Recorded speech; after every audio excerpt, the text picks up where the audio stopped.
여러분, 한 권의 책이 세상을 바꿀 수 있을까요? 오늘은 바로 그런 책, 수암지성의 마음을 뒤흔들었던 금강경에 대한 이야기를 해볼까 합니다. 자, 이걸 한번 보시죠. 800. 이게 무슨 숫자일까요?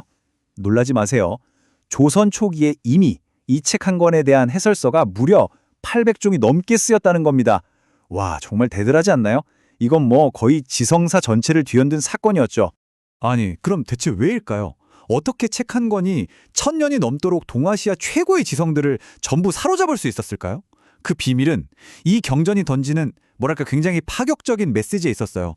우리가 보는 세상, 심지어 나라는 존재조차 사실 고정된 실체가 아니라는 공사상. 바로 이 심오한 통찰이 수많은 지식인들의 호기심에 불을 제대로 지폈던 거죠. 그럼 이 위대한 여정의 첫걸음부터 따라가 볼까요? 모든 건 중국에서 시작됐습니다. 금강경이 인도에서 처음 중국으로 건너와 번역되면서 그 거대한 역사의 첫 페이지가 열리게 됩니다. 그런데 이게 한 번에 끝난 게 아니에요. 무려 6번이나 다른 번역가들이 이 경전의 진짜 의미를 제대로 옮겨보겠다고 매달렸습니다. 402년 구마라집부터 713년 의정까지 300년에 걸쳐서 말이죠. 이 집요한 노력만 봐도 당시 이 경전이 얼마나 중요하게 여겨졌는지 짐작이 가시죠? 그 수많은 시도들 중에서 결국 딱 하나가 살아남았습니다. 바로 402년에 나온 구마라집의 번역본. 이게 바로 결정판이 된 거죠. 그리고 이 번역본이 동아시아 전역으로 퍼져나가는 말 그대로 도화선이 됩니다. 자, 이제 최고의 번역본이 나왔잖아요? 그러니까 그야말로 지성의 대폭발이 일어납니다.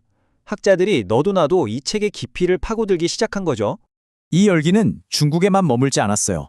마치 들불처럼 순식간에 한반도로, 또 바다 건너 일본까지 동아시아 전체를 하나의 거대한 지적 네트워크로 묶어버린 겁니다.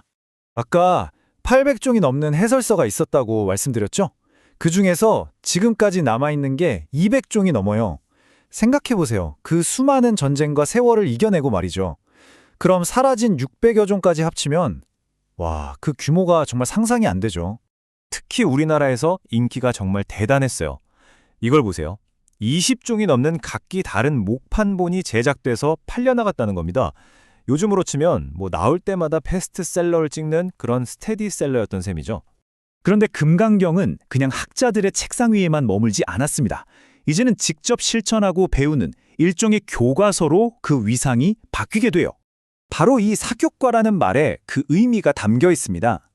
이게 뭐냐면 스님들을 키우는 공식 교육기관, 그러니까 강원에서 이건 무조건 배워야 해 하고 지정한 핵심 필수 과목이었다는 뜻이에요.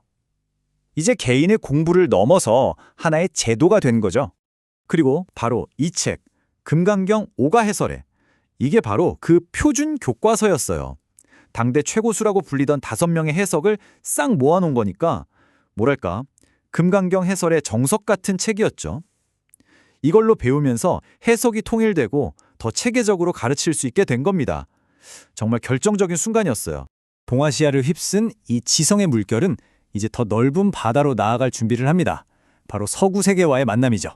19세기에 막스 뮬러, 20세기에 에드워드 콘제 같은 학자들이 있었기에 가능했어요. 이분들이 금강경을 영어로 옮기면서 동양의 깊은 지혜가 드디어 전 세계인의 것이 된 겁니다. 자, 한번 돌아볼까요?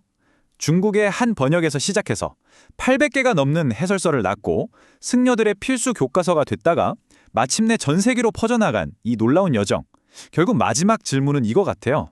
대체 모든 것은 변하고 실체가 없다는 이 오래된 가르침이 어떻게 1600년이 넘는 시간 동안 이렇게나 다른 문화권의 사람들 마음을 계속해서 울릴 수 있었을까요?